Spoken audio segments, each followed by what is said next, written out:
అట్లాగని అద్భుతమైన అభినందన లేదు. ఉమ్, ప్రస్తుతం ఈ 2 ఏళ్ల పాలన తర్వాత చూసినప్పుడు వ్యాపారులు సంతోషంగా ఏం లేరు ఈ ప్రభుత్వం. ఉమ్, ఎందుకయ్యా అంటే సంక్షేమ పథకాలు అందక కొనటం లేదా, ఉమ్, లేకపోతే జనంలో కొనుగోలు శక్తి పడిపోయిందో తెలియదు, వాళ్ళు కొనుగోలు చేయట్లేదు. ఉమ్, వాళ్ళు కొనుగోలు చేయకపోతే వ్యాపారాలు ఎక్కడ ఉంటాయి? ఉమ్, నీకు సింపుల్ లాజిక్ ఏంటంటే రియల్ ఎస్టేట్ ఎప్పుడైతే పడిపోయిందో రియల్ ఎస్టేట్లో ఎక్కువ కొనేది ఎవరు? వ్యాపారస్తులు. అవును.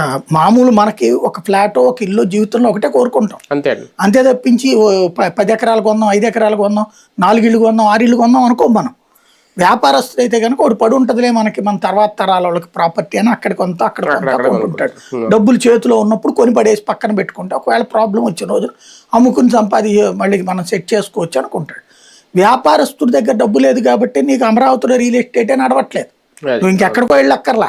నీ రాజధాని ప్రాంతంలో అదేది సింగపూరు, జపాను, మలేషియాలకు పోటీ పడిపోయేటటువంటి భవిష్యత్తు నగరంలో కొనడానికి ఇప్పుడు ఎవడు లేడు అంటే అర్థం ఏంటి?